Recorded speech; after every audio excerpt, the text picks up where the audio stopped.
शम्यन्तु द्वाशः स्तोमाः सह छन्दस आवृतः सह प्रमारिकयः सप्तदेव्याः पूर्वेगां पन्थामनुदृशधीरा अन्बाले वीरेरथ्यो नरस्मिन्ना दूरमुदैति दैवं तदुसुप्तस्य तथैवेति दूरं गमं ज्योतिगां ज्योतिरेक तन्मे मनः शिवसङ्कल्पमस्तु जैन कर्माण्यपसो मनीखिणो यज्ञे कृणवन्ति विदधे उदीराः जग्गूर यक्षमन्तः प्रजान तन्मे मनः शिवसङ्कल्पमस्तु जगप्रज्ञानमुत चेतो धृतिश्च ज्योतिरन्तरमृतं प्रजासु यस्मानरिते किञ्चन कर्म क्रियते तन्मे मनः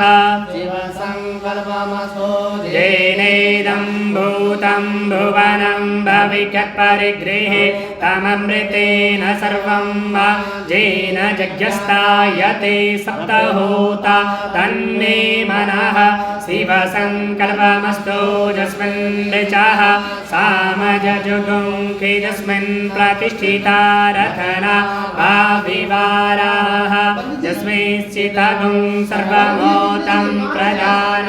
तन्मे मनः शिवसङ्कल्पमस्तु शुभारतिरस्वा निवज्जन्मनुखाने नियते विशुभ्रिवाजिन इव हि प्रतिष्ठं जदजिरं जविष्टं तन्मे मनः शिवसङ्कल्पमस्तु हरिः ॐ मा ॐ सहस्रशीरिखा पुरुगः सहस्राक्षः सहस्रपात स भूमिगं सर्वतः प्रेत्वात्यतिष्ठदसा मूलं मा पुरुष एवेदगं सर्वं जडभूतं यच्च भाव्यं वा उतामृतत्वशेषानो जदन्ने नातिरोहते एतावानस्य महिमातो जायाश्च पुरुषः पादोऽस्य विश्वा भूतानि त्रिपा तस्यामृतं दिवे त्रिपा दूर्ध्वभूते पुरुषः पादो भवत्पुनः ततो विक्वं व्यकरा मत्सासनानसने अभि ततो विराडजायत विराजो अधिपुरुषः सज्जातो अत्यरिचत पश्चात् भूमिमथो पुरः तस्मादज्ञा सर्वभूतः संवृतं पृषदाजं वसुस्तांसकरे वायव्यानारण्या ग्राम्याश्च ये तस्मादज्ञा सर्वभूता सामानि जज्ञिरे छन्दागुंसि जज्ञिरे तस्मादजायत तस्मादस्वा अजायन्त जे केचोभया रतः गावो हजज्ञिरे तस्माजाता अजावयः तं यज्ञं बर्हिः प्रोक्षन् पुरुषं जातमग्रतः तेन देवा अयजन्त साध्या ऋषयश्च ये यत्पुरुषं व्यदधुः कतिधा व्यकल्पयन्नः मुखं किमस्यासीत् किं बाहु किमोरुपादा उच्येते मुखमासीत् बाहुराजन्यः कृतः उरु तदश्च तद्वैश्यः पृथिव्यां गुंसूत्रो अजायत चन्द्रमा मनसो जातचक्षुः सूर्यो अजायत श्रोत्रं वायुश्च प्राणस्य मुखादग्निरजायत नाभ्याम् आसीदन्तरिक्षगुं श्रीष्णोऽद्योः समव्रतत पृथिव्यां धूम्रदिशः श्रोत्रं तथा लोकान् अकल्पयन्ना यत्पुरुषे मन्त्रेण हविषा देवा जज्ञमतन्वत वसन्तो स्यासीदाज्यं ग्रीक्म इदमः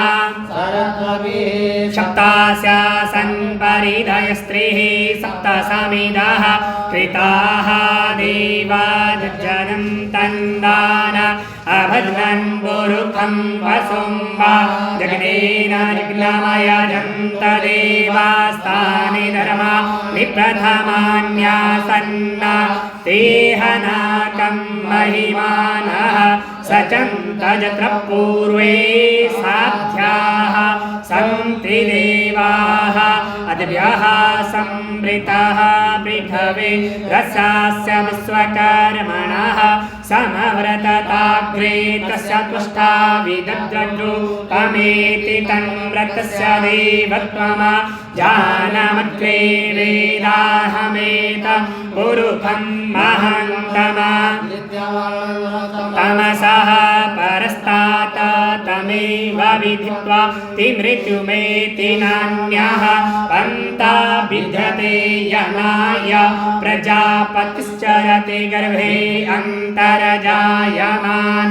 बहुधा विजायते तस्य योनिं परिपश्यन्ति धीरा तस्मिन् हतस्तुर्भुवनानि विश्वा जो देवेभ्यो आतिपति जो देवानां पुरोहितः पूर्वो जो देवेभ्यो जातो नमो रुचाय ब्रह्मये रुचं ब्राह्मण जनयन्तो देवा अग्रे तद्ब्रुवन्नाजस्त्वैवं ब्राह्मणो विद्यातस्य देवा असन्वसे श्रीश्च ते रक्षमे सपत्न्यां बहुरात्रे पार्श्वे नक्षत्राणि रूपमस्वेन व्याप्तं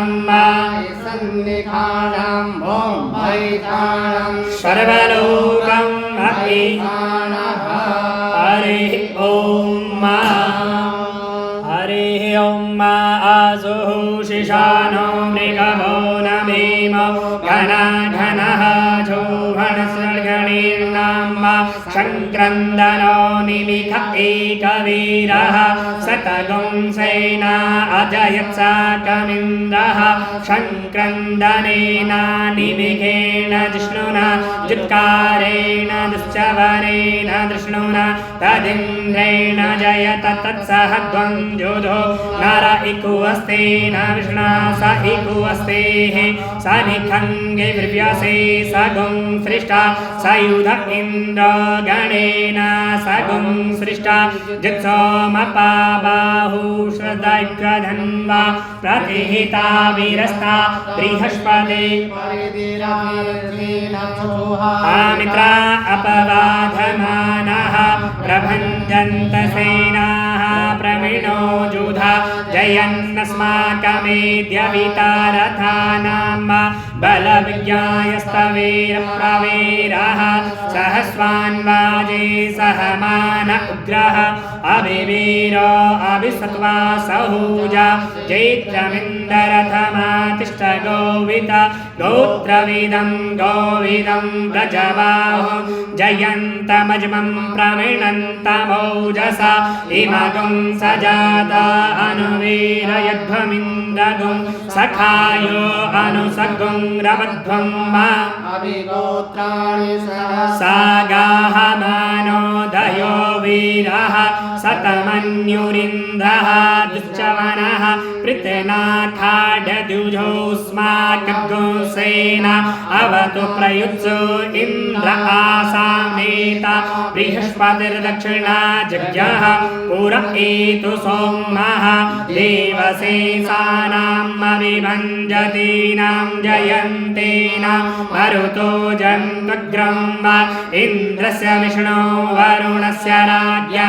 आदित्यानां मरुतागुं श्रद्धग्रं वा शम्भुवनक्षवानं गोखो देवानां जयतामुदस्तात् हृदखयमगवन्नायुधान्युसत्वान मामकानामनागुंसे उत्प्रीताहन्वाजिनान्वाजिनान्युद्रधान जयतां जन्तुघोषाः अमिन्द्रः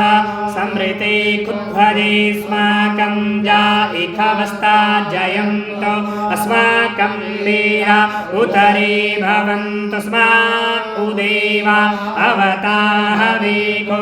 अमेकाञ्चितं प्रतिलोभजन्ति ग्रहाणाङ्गान्नप्वे परेः अभिप्रेः निर्दाहसोके रन्धेनामित्रातमसा स च